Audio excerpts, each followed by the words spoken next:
¿Qué tal, estimados hermanos, amigos? Bienvenidos a este espacio del estudio diario de la Biblia, como todas las mañanas en el programa de Reavivados por su palabra, en este canal de Diariamente con la Biblia. Así que quédate hasta el final, suscríbete al canal, comparte también a fin de poder crecer y llegar a muchos más con el estudio de la Biblia. Hoy toca el capítulo número 17. Quédese, escuche la lectura, que será una bendición para usted, para cada uno de los que así deseamos estudiar la palabra del Señor. Vamos a orar y entonces vamos a proceder a la lectura de esta mañana. Padre nuestro que estás en el cielo, santificado sea tu nombre. Gracias por la lectura de tu palabra. Pedimos tu bendición, tu dirección en el nombre de Jesús. Amén. Muy bien, estamos en el capítulo número 17 del Evangelio de San Lucas. ¿Qué dice? ¿Qué enseñanzas tiene Jesucristo para tu vida y para nuestra vida en este día de hoy? Dijo Jesús a sus discípulos: imposible es que no vengan tropiezos, mas hay de aquel por quien no vienen. Siempre en esta vida cristiana, en esta vida que nosotros nos toca estar, hay tropiezos. No, Jesús no está diciendo de que no hay. No sé qué tropiezos te esté enfrentando, pero acuérdese que Jesús mismo lo dijo: vendrán tropiezos, y déjalo aquel que te hace tropezar en las manos de Dios. Tú no tomes justicia por tu propia mano, ni juzgar, porque solo Dios puede juzgar. Dice Dios, si alguien te está haciendo tropezar, déjalo en las manos de Dios. No tomes tu venganza, porque eso no está permitido, porque Jesús mismo lo está diciendo. Así que si tú eres víctima de un tropiezo por alguien más, levántate en el nombre del Señor, camina y sigue adelante. Jesús te está guiando. Y entonces, hablando acerca de los que hace tropezar, Jesús dice: mejor le fuere que se le atase al cuello una piedra de molino y se lo arrojase al mar, que hacer tropezar a uno de estos mis pequeñitos. Dios es el que se va a encargar, no a ti. Pero claramente Él dice: pero hay de aquel que hace tropezar, aquel que desea servir a Dios y le pone el pie o le pone algunas cosas que le impiden seguir al Señor. Entonces dice, y entonces versículo 3 dice: mirad por vosotros mismos, si tu hermano pecare contra ti, repréndele, y si se arrepintiere, perdónale. Está hablando de la reprensión y del perdón. Es bueno ir directamente, platicar directamente con tu hermano, no solamente carnal, sino que espiritual. Y dile. ¿Por qué? Porque la palabra de Dios habla acerca de reprender, de hablar y de perdonar. Perdonar. Entonces, el problema de nosotros es que hablamos por detrás y no perdonamos. En lugar de mediar el asunto, lo vamos esparciendo más y más fuerte. Y entonces esto provoca más distanciamiento, provoca más rencor, que primero Jesús dice: vaya y arréglate. Y después, si él se arrepiente, perdónalo. Y si no es así, perdónale también. Es lo que Jesús nos está enseñando. Por lo tanto, si tú estás pasando esta situación, pídele a Dios que te ayude a perdonar, porque ahí lo dice: perdónalo. Hay personas que no perdonan y por muchos años que a alguien les hizo daño, ya sea un ex esposo, un hijo o lo que sea, y siguen guardando el rencor, ya sea un padre, una madre hacia un hijo. Ahí no hay perdón, o un hermano hacia un hermano carnal o hermano espiritual, y llevan años dentro de la iglesia juntos y nunca se han perdonado. Quiero decirle a aquellos que si sigues así, pues ¿cómo vas a entrar al reino de los cielos? Jesús es claro en decir perdonarlo. Y entonces sigue diciendo: mirad por vosotros mismos, es decir, preocúpate por tu vida espiritual, no veas la de otra persona, sino que tú analiza tu propia vida espiritual, cómo está, cómo me encuentro, es lo que Jesús está diciendo esta mañana. Y si 7 veces al día pecare contra ti, y 7 veces al día volviere a ti diciendo me arrepiento, Jesús dice: perdónale. Sí, entonces, ¿por qué Jesús hace eso? Porque es lo que hace con nosotros cuando vamos delante de Él. Todas las veces ahí Él nunca nos rechaza, nos perdona, nos da una nueva oportunidad, porque el pecado que está en nosotros no nos deja, y ahí estamos en todo momento. Pero lo importante es de que Jesús dice: yo te perdono. Jesús nunca nos va a juzgar. Él está en el santuario celestial intercediendo por ti y por mí. Así por eso el mandato de Cristo, si tu hermano te pueda ofender y te pide perdón, vuélvele a perdonar. Y esto no se logra así nada más, solo con el poder del Espíritu Santo, porque si no es imposible para nosotros. Fuera de Dios no se puede.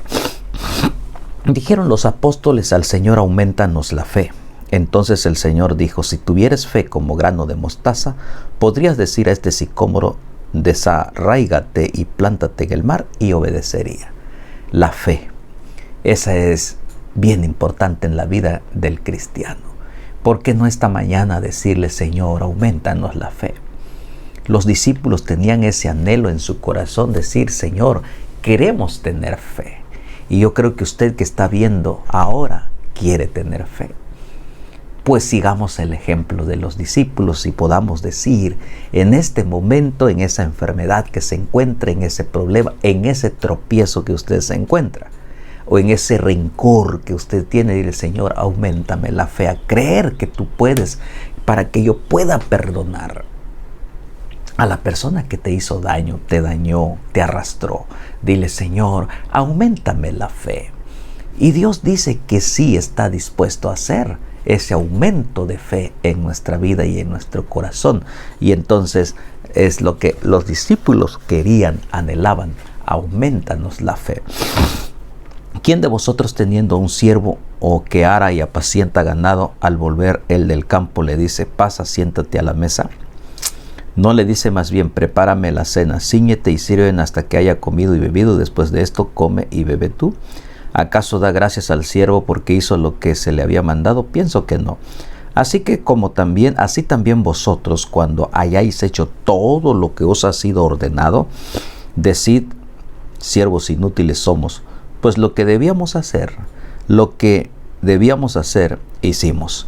Entonces Jesús nos habla del deber. Tú y yo, hablando en la vida cristiana, somos siervos de Dios. ¿Qué estamos haciendo? ¿Estamos siguiendo el mandato de Dios? Porque Jesús mismo dijo: yo os he venido a servir.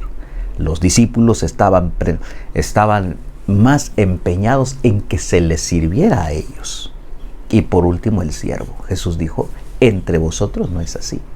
El que quiera ser el primero, sea el siervo de todos. Entonces, querido amigo, hermano, es el deber de nosotros de servir hacia los demás, servir en la obra de Dios, hacer lo que Dios nos está enseñando con una actitud de humildad y de servicio. Entonces, yendo Jesús a Jerusalén, pasaba entre Samaria y Galilea. Siempre Jesús recorriendo, enseñando, predicando, haciendo milagros, sanando, restaurando, tocando leprosos. Y entonces dice: al entrar en una aldea le salieron al encuentro 10 hombres leprosos, los cuales se pararon de lejos y alzaron la voz diciendo: Jesús, Maestro, ten misericordia de nosotros. La lepra en el Antiguo Testamento era conocida como el dedo de Dios. Era una enfermedad terrible. Todos aquellos que eran contagiados por la lepra tenían que ser desalojados de la casa. Tenían que separarse de la familia y enviados fuera de la ciudad. El leproso era una vida, sus últimos días, de soledad, de tristeza y de dolor, y gritando siempre por todo el camino: no se acerquen, soy inmundo. Así que todos aquellos que eran contagiados por la lepra eran vistos como que una plaga, o que Dios los estaba castigando porque no sé qué pecado habían cometido. Y la lepra era sinónimo de muerte, como el cáncer el día de hoy. La lepra mataba, pero la muerte era muy lenta. Y lo más triste es que morían lejos de la ciudad, morían en el monte, y nadie les daba una sepultura digna. Estos hombres habían sido diagnosticados con lepra. Fueron enviados lejos, entre el monte y entre las cuevas. Y ahí entre ellos se encontraron, finalmente eran leprosos. Así que, pues, ¿qué? Se daban consuelo entre ellos porque tenían la misma enfermedad. Uno por uno iban cayendo, uno por uno iban muriendo. Y entonces, pero sabían de que alguien que estaba pasando por ahí, y ese Jesús, y habían escuchado de él, aún en la condición de su lepra, habían escuchado de Jesús. Probablemente alguno lo había visto, probablemente alguno había visto sanar a Jesús. Cada vez cuando estaba bueno o cuando tenía una salud y tuvo la oportunidad, pero tal vez no aceptó a Jesús. La lepra llegó y ahora se encuentra en una situación triste. 10 leprosos. La Biblia menciona que se pararon de lejos. No podían correr hacia la multitud porque la multitud iba a correr despavorida y la ley lo prohibía. Así que ellos, en su condición de leprosos, simplemente se pararon de lejos. Pero aquí está el secreto. Habían escuchado de Jesús. Jesús iba pasando. Jesús el Rey, Jesús el Maestro. Y ellos no perdieron la oportunidad. Entre ellos se animaron. Entre ellos, con las pocas fuerzas que le quedaban, separaron de lejos aquel grupo de 10 para gritar.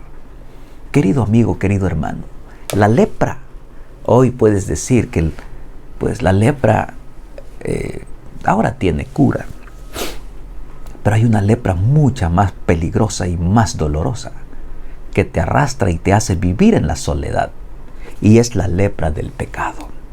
El pecado nos ha contagiado y no hay cura para el pecado. No hay una medicina, no hay algo que te pueda curar para el pecado. No hay. Por más que te laves con jabón y lejía, dice el Señor, tu pecado permanecerá delante de mí. No hay solución humana para el pecado.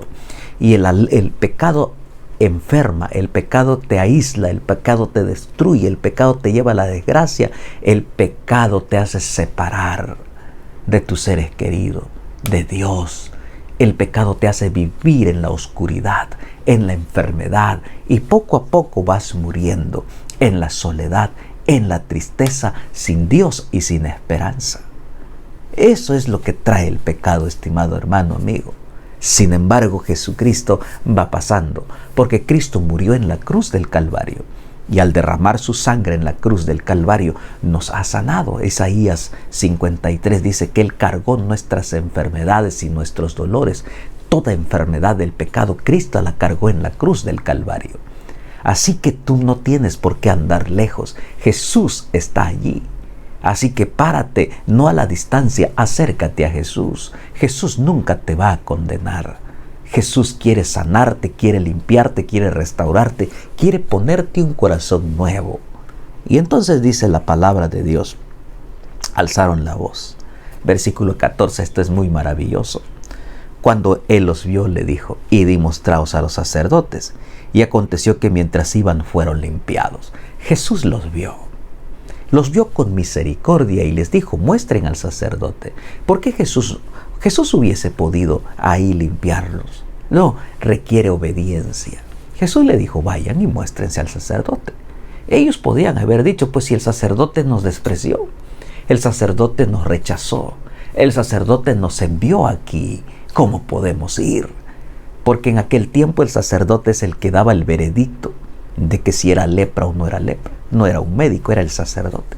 El sacerdote encerraba al leproso por ciertos cantidad de días, y si no veía que la llaga no sanaba y se expandía más, le decía, es lepra, tienes que irte. Así que ellos podrían haber pensado, ¿para qué vamos al sacerdote? Si Él mismo nos dijo que somos leprosos, otra vez vamos a volver, nos va a correr. Ya nos tiene identificado, ya nos dijo que nosotros, y nos tiene marcado que somos los leprosos que fuimos, y nos ha dado el veredicto que no somos dignos de acercarnos. Pero ellos no cuestionaron, ellos obedecieron rápidamente, corrieron al sacerdote. La obediencia. Querido amigo, eso demuestra la fe. Jesús te está mandando. Jesús envía que te levantes, que te coloques de pie y entregues tu vida a Cristo. Y esto es lo que enseña. Y mientras ellos obedecieron, en cuanto ellos iban corriendo, el poder actuó en ellos. Fueron sanados. Mientras ellos iban, fueron limpiados. Dios es misericordioso, es grande y poderoso. Y entonces, mientras iban, fueron limpiados. Entonces uno de ellos, viendo que había sido sanado, volvió glorificando a Dios a gran voz. Uno de ellos, de los 10. Pues los otros ni siquiera regresaron a agradecer a Dios. Solo fue uno. ¿Qué actitud de este hombre? Es importante reconocer que Dios es el único que te ha restaurado.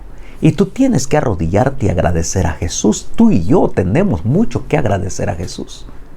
Por eso, esta mañana, caete de rodillas delante de Jesús y decirle, gracias por tu perdón y por tu restauración. Y entonces, tristemente, de los 9, ninguno regresó. De los 10, solo uno regresó y los 9 siguieron su camino. Obedecieron, sí, pero momentáneamente, y después se desviaron porque no regresaron a agradecer a Jesús, porque era Jesús el que les había hecho el milagro, no el sacerdote, porque el sacerdote no podía sanar al leproso. El único que podía sanar era Dios, Jesucristo nuestro Redentor. Ningún sacerdote en este mundo te puede dar la salvación. Ningún ser humano, ningún pastor puede hacer algo por ti para salvarte. Es Dios y tú y la obediencia a la palabra. Y se postró en tierra a sus pies dándole gracias. Y este era samaritano. Respondiendo Jesús, ¿no son 10 los que fueron limpiados y los 9 dónde están? ¿No hubo quien volviese y diese gloria a Dios sino este extranjero? Y le dijo, levántate, tu fe te ha salvado. Un extranjero regresa a agradecer a Jesús y agradecerle. Jesús le dice, tu fe. Noten, tu fe, la fe te ha salvado. Por eso los discípulos dicen, aumentanos la fe. Por eso el día de ayer hace un momento leíamos, aumentanos la fe. Y Jesús lo reafirma con esto, aumentanos la fe. Y entonces le dice, tu fe te ha salvado. Y entonces vamos a seguir leyendo. Preguntando por los fariseos cuándo había de venir el reino de Dios, respondió y dijo, el reino de Dios no vendrá con advertencia, ni dirá, helo aquí o helo allí, porque aquí el reino de Dios está entre vosotros, que era Cristo Jesús. Es el reino. Jesús es el camino, la verdad y la vida. Cristo nuestro Redentor. El reino de Dios ha llegado a tu vida. La palabra de Dios está llegando a tu vida. Y entonces dijo a sus discípulos, tanto tiempo vendrá cuando desearéis ver uno de los días de lo Hijo del Hombre y no lo veréis, y os dirán, helo aquí o helo allí, no vayáis ni lo hagáis. Porque como el relámpago que al fulgar resplandece desde un extremo del cielo hasta el otro, así también será el Hijo del Hombre en su día. Pero primero es necesario que padezca mucho y sea desechado por esta generación. Y está hablando de su segunda venida de Cristo. Y es lo que estamos esperando, la segunda venida de Jesús con poder. Y entonces dice, como fue en los días de Noé, así será también en los días del Hijo del Hombre. Comían, bebían, se casaban y se daban en casamiento hasta el día en que Noé entró en el arca y vino el diluvio y los destruyó a todos. Jesús pone este ejemplo. Así está el mundo el día de hoy. El mundo el día de hoy no le interesa más las cosas mundanas. Los antros están llenos, las discotecas están llenas, los bares están llenos, los centros nocturnos están llenos. Y la inmoralidad sexual y tantas cosas está pervertida cada día más. Y vive el hombre como que si no pasara nada. Es lo que Cristo nos dijo. Por lo tanto, si tú te has dado cuenta, entonces tienes que buscar a Dios de todo corazón. ¿Por qué? Porque Cristo viene pronto. Porque va a sorprender a aquellos que siguen como en los días del diluvio. Cazaban, bebían, hacían cosas terribles. Y entonces llegó el diluvio. Se les advirtió, nunca creyeron. Hoy se está advirtiendo al mundo. De alguna y otra forma el mundo es informado de que un día grande viene. Pero tristemente y lamentablemente, pues no se hace caso. Pero tú que estás escuchando, si estás lejos de Dios, hazle caso a la palabra. Deja este mundo, deja las cosas vanas y perversas de este mundo y entrega tu vida al Señor Jesús. Y es lo que está viviendo así. Dice, así será el día en que el Hijo del Hombre se manifieste. En aquel día, el que está en la azotea y sus bienes en casa no descienda a tomarlos, y el que en el campo asimismo no vuelva atrás. Acordaos de la mujer de Lot. Todo el que procure salvar su vida la perderá, y todo aquel que la pierda la salvará. Pierdes por causa de Cristo Jesús. Entonces os digo que en aquella noche estarán 2 en una cama, el uno será tomado y el otro será dejado. 2 mujeres estarán moliendo junto, la una será tomada y la otra será dejada. 2 estarán en el campo, el uno será tomado y el otro será dejado. Y respondieron y le dijeron, ¿de dónde, Señor? Él les dijo, donde estuviera el cuerpo, ahí se juntarán también las águilas. Está hablando de la importancia de que la salvación es individual, es en una forma muy personal de tener que hacer cuentas con Dios. Porque sí pueden estar en la misma cama, pueden estar en el mismo campo, pero uno decide seguir a Dios y el otro no decide entregar su vida a Dios. Así que cuando Cristo venga, pues uno de ellos que hizo la voluntad será llevado, será transformado y se le dará la vida eterna. Y el otro será demasiado tarde. Querido amigo, querido hermano, la salvación es individual, es personal. Busca tu salvación a los pies de Cristo Jesús, no en otro lugar más, solo en el poder de nuestro Señor Jesucristo. Jehová te bendiga y te guarde. Jehová haga resplandecer su rostro sobre ti y tenga de ti misericordia. Jehová alce sobre ti su rostro y ponga en ti paz. Padre, gracias por tu palabra. Ayúdanos cada día a mejorar y cada día a hacer cosas que agraden tu nombre. En el nombre de Jesús. Amén. Nos vemos el día de mañana nuevamente. Bendiciones.